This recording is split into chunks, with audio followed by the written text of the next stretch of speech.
मैं संजय कुमार, आप देख रहे हैं बिहार न्यूज 25। हमारे साथ आरजेडी प्रवक्ता अर्जुन खान जी है। सर, हमारे चैनल स्वागत है। बहुत बहुत शुक्रिया आपका। सर, जिस तरह से तेजस्वी यादव जी मौन धारण किए हुए हैं, जिस तरह से दिन पर दिन घटनाएं घट रही है बिहार में, अगर विपक्ष सड़क पर उतरता, आपके पास 25 विधायक है, अब सड़क उतरता तो न्याय मिल सकता था परिवार। सवाल सबसे बड़ा सत्ता पक्ष के ऊपर है। तो विपक्ष में घूंगा मैं आ रहा हूं उस पे, आप मत घबराइए, आप मत घबराइए। ठीक है। मैं आपके एक एक सवाल का जवाब दूंगा। आप राष्ट्रीय जनता दल का प्रवक्ता सवालों से नहीं भागता है।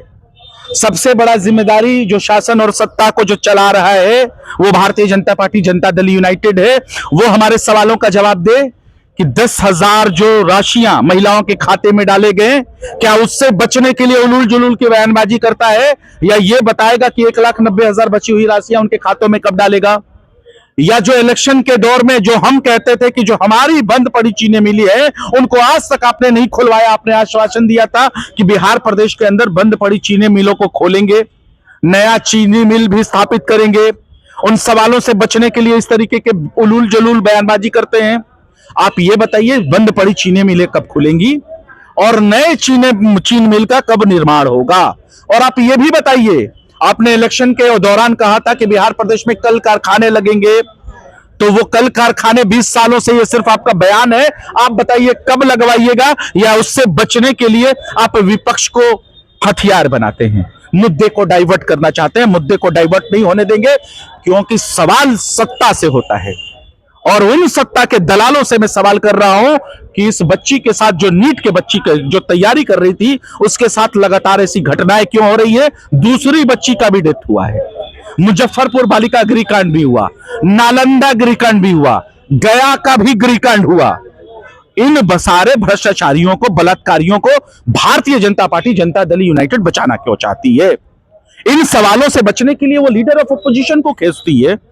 मैं कहता हूं, हमारा डेलीगेशन टीम गया था, हम उनसे मिलते हैं, हमने उनके मर्म को जाना, हमारी संवेदनाएं उनके साथ थे। और राष्ट्रीय जनता दल तो गरीब, वंचित, शोषितों की पार्टी है। ये आंदोलन की जन्मी हुई पार्टी है। हम आंदोलन करके आए हैं, माफीनामा लिखकर नहीं आए हैं। हम जनसंघ के और आरएसएस के पदचिन्हों पे चलने वाले माफीवीर नहीं हैं। हमारी उपज हुई है आंदोलन से, इस जमीन की मिट्टी से, और हम जमीन के मुद्दों पर, इस मिट्टी के मुद्दों पे कायम रहते हैं। आप बताओ माफी वीरों, कि लगातार बलात्कारियों को बचाते क्यों हो? आपकी मंशा क्या है? सर, विपक्ष क्या कर रहे थे? तेजस्वी यादव सड़क उतरते, 25 विधायक के लोग, न्याय जल्दी मिल सकता था। लगातार हर बातों पर हम सड़क पर उतरते हैं, ये हमारा इतिहास है। तेजस्वी यादव जी मौन क्यों है? मैं कहता हूं कि मौन क्यों है? सरकार बचाना क्यों चाहती थी उन अपराधियों को? तो तेजस्वी यादव बलात्कारियों को क्यों बचाना चाहती थी? यह सवाल है। क्यों पुलिस ने कहा कि उसने आत्महत्या किया है? क्यों पुलिस बचना चाहती थी? उसने क्यों कहा कि वो उसने गोलियां खा ली हैं? पुलिस क्यों ऐसा बयान दे रही थी? किसके डर की वजह से बयान दे रही थी? पुलिस के खिलाफ तेजस्वी यादव धरना प्रदर्शन की है? नहीं। मैं कहता हूं कि हम जा रहे हैं।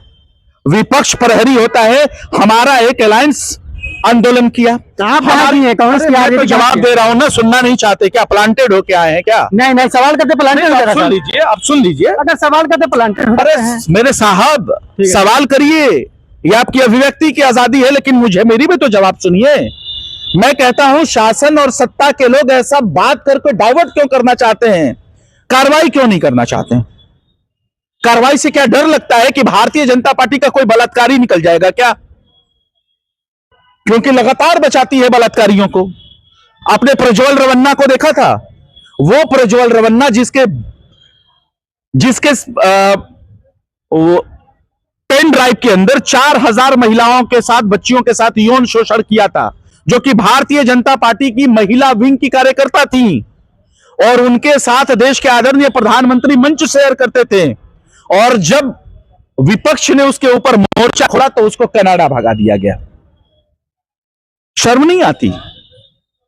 शर्म नहीं आती कि देश के प्रधानमंत्री प्रज्वल रवन्ना टाइप आदमी का प्रचार प्रसार करते हैं? शर्म नहीं आती? कल मध्य प्रदेश हाई कोर्ट ने कहा, मध्य प्रदेश के कोर्ट ने कहा कि क्यों विजय शाह के ऊपर लेट में कार्रवाई हुई, पार्टी ने इनके ऊपर कार्रवाई क्यों नहीं की, जिसने कहा था सोफिया कुरैशी के ऊपर कि वो पाकिस्तानियों की बहन है। वो विजय शाह के ऊपर क्यों नहीं कार्रवाई हुई, जो विजय शाह कुत्तों की तरह रोड पर संभोग कर रहा था? क्यों क्यों नहीं कार्रवाई हुई, उसको क्यों नहीं पार्टी से निकाला? आखिर में मैं पूछना चाहता हूं कि भारतीय जनता पार्टी का इन बलात्कारियों का रिश्ता क्या है? उस रिश्ते को छुपाने के लिए विपक्ष को ढूंढती है। आप अपना रिश्ता बताइए कि इन बलात्कारियों से क्या रिश्ता है कि आप उनको बचाते हैं। और लगातार बिहार में 27,000 महिलाओं के साथ बलात्कार हुए, जिसमें 70 साल की महिला और 7 साल की बच्ची भी है। उसको कौन बचाता है? मुजफ्फरपुर बालिका गृहकांड के जो सजा, जो अपराधी था, उसको किसने बचाया? यह सवाल है और मैं ये सवाल का जवाब चाहता हूं। सत्ता पक्ष के पास जाइए, अपना माइक उनके मुंह पे रखिए और पूछिए कि मुजफ्फरपुर बालिका गृहकांड की वो बच्ची कहां है जिसको अगवा कर लिया गया था शेल्टर हाउस से। उनका कहना था कार्रवाई चल रही है। अरे अभी तक तो चल ही रही है, लेकिन अपराधी पकड़ा नहीं गया। डबल इंजन की सरकार, सीबीआईडी फेल। और यही नहीं, जमीनें खोदी गई, कंकाल भी निकल गए। और जो अपराधी मंजू वर्मा थी, उनके बेटे को टिकट भी 2025 में जनता दल यूनाइटेड की तरफ से मिल गया। यही तो हो रहा है। जहां गंदगी वहां कमल, यही तो हो रहा है।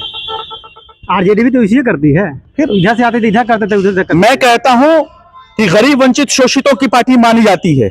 कौन हमारे पास आया था बताइए तो जरा सा, हमने किसके साथ क्या किया है आप बताइए। अगर आपने ऐसा सवाल किया तो आप हमको प्रमाण दीजिए। आनंद सिंह आपका आनंद सिंह की पत्नी आई थी, नीलमा जी, पत्नी हुई ना आनंद सिंह? वो मजबूर थी, असहाय थी। उन्होंने कहा कि मुझे आश्रय दे दीजिए। नीतीश कुमार भी, लवली आनंद, मैं सब पे आता हूं। मैंने कहा ना, आपके एक एक सवाल का जवाब दूंगा।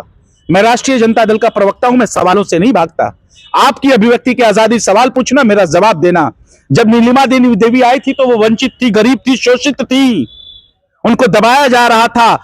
उन्होंने कहा कि मैं एक महिला हूं, मुझे दबाया जा रहा है, मुझे आप अपनी पार्टी का सिंबल दीजिए, टिकट दीजिए, मैं चुनाव लड़ना चाहता हूं, जो कि मेरी लोकतांत्रिक अधिकार है। हमने लोकतंत्र को समझा और एक असहाय बेबस महिला को हमने टिकट दिया। लेकिन होता क्या है कि अपनी पति को बचाने के लिए वॉकआउट करके जाके भारतीय जनता पार्टी के गोद में बैठ जाती हैं। यह है परिस्थिति। चेतन आनंद के बेटे भी आए थे, सारी पार्टियों ने उनको जेल के अंदर का दरवाजा दिखा दिया था। आनंद मोहन के बेटे चेतन आनंद आए थे, हमने उनको सिंबल दिया, हमने उनको पहचान दी, हमने उनको विधायक बनाया। लेकिन जैसे ही उनको अपने पिता को बचाने की बारी आई, वो भी दूसरे तरफ हो गए।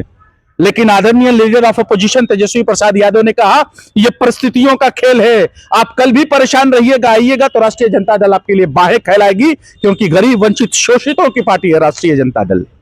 ये है परिस्थितियां, ये है परिस्थितियां। हम ये नहीं करते कि आनंद मोहन को संविधान के अंदर संशोधन करके हम उनको जेल की सलाखों से बाहर लेके आते हैं। ये अपमान किया है इस संविधान का किसी ने, तो वो जनता दल यूनाइटेड ने किया है। जिस तरह से पटना एसएसपी का बयान आता है कि जो महिला के अति बलात्कार होते हैं, रिपोर्ट आने से पहले ही कहती कि आत्महत्या है। अब एसएसपी साहब के ऊपर किसका कंट्रोल है, ये आपको बताना मैं नहीं चाहूंगा, क्योंकि आप सब जानते हैं शासन को सत्ता चलाती है और सत्ता के लोग ही चाहते हैं कि ऐसी उलूल जयलूल बयानबाजी की जाए। क्या वजह थी कि उस पुलिस अधिकारी ने कहा कि यह आत्महत्या है, इन्होंने अपने से कर लिया, ये गोली खा ली थी। लेकिन 12 दिन के बाद कुछ और पता चलता है, आज थाने में जाने से रोका जाता है आप जैसे जर्नलिस्ट भाइयों को। आखिर में सत्ता की क्या मानसिकता है? उसके बाद भी सवाल आप विपक्ष से करते हैं। आप सवाल करिए, आपका दायित्व है, लेकिन जरा हिम्मत जुटाइए और पूछिए कि बलात्कारियों से रिश्ता क्या है भारतीय जनता पार्टी का।